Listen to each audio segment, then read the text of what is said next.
Pada masa penjajahan Belanda, sistem kerja rodi atau kerja paksa menjadi salah satu bentuk penindasan yang paling kejam terhadap rakyat Indonesia. Sistem ini memaksa penduduk asli untuk bekerja keras dalam kondisi yang sangat buruk, tanpa upah yang layak, bahkan dalam banyak kasus tanpa bayaran sama sekali.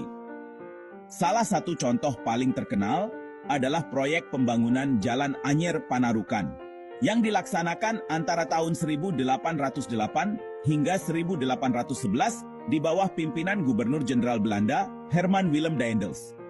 Jalan sepanjang 1000 km ini dirancang untuk memperlancar mobilitas pasukan kolonial dan barang-barang dari Jawa ke Bali dan Madura.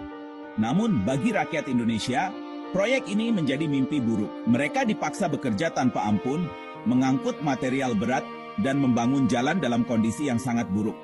Pekerja tidak hanya diperlakukan dengan kasar, tetapi juga dipaksa bekerja tanpa perlindungan, makanan, atau obat-obatan. Akibatnya, diperkirakan sekitar 12.000 jiwa melayang dalam proyek ini.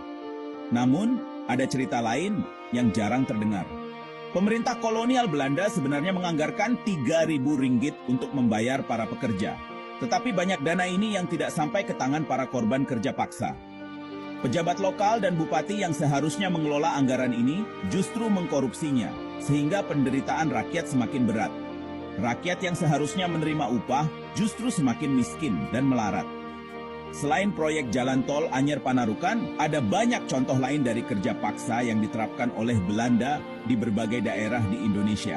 Salah satunya adalah sistem kerja rodi di perkebunan. Di berbagai wilayah, seperti di Sumatera dan Jawa, rakyat dipaksa bekerja di perkebunan yang dikelola oleh perusahaan kolonial Belanda. Mereka bekerja di kebun karet, kopi, dan tembakau di bawah pengawasan yang ketat. Pekerjaan ini juga dilakukan tanpa upah yang layak, bahkan seringkali mereka hanya diberikan makanan seadanya sebagai pengganti uang. Salah satu bentuk kerja paksa yang lebih dikenal adalah kerja rodi untuk proyek pertambangan, di mana rakyat dipaksa untuk bekerja, menggali dan menambang biji timah atau batu bara dengan peralatan yang sangat sederhana.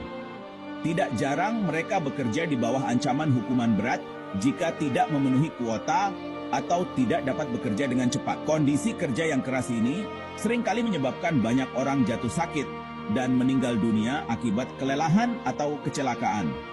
Sistem kerja paksa ini juga sangat mempengaruhi kehidupan sosial dan ekonomi masyarakat. Selain penderitaan fisik, kerja rodi menurunkan kualitas hidup masyarakat yang sudah terbebani dengan kemiskinan. Banyak yang harus meninggalkan keluarga mereka untuk bekerja jauh dari rumah, dan tak jarang mereka tidak pernah kembali. Kerja rodi jelas membawa dampak yang sangat besar terhadap kehidupan rakyat Indonesia. Selain mengakibatkan eksploitasi yang sangat besar, rakyat juga harus berjuang melawan kemiskinan yang semakin dalam. Keluarga-keluarga kehilangan kepala keluarga yang dipaksa bekerja keras atau bahkan tewas dalam perjalanan atau akibat kerja paksa. Pada saat yang sama, ketidakadilan ini memperburuk ketimpangan sosial dan ekonomi, memperdalam kemiskinan di banyak daerah. Namun tidak hanya dampak negatif yang ditinggalkan oleh kerja rodi.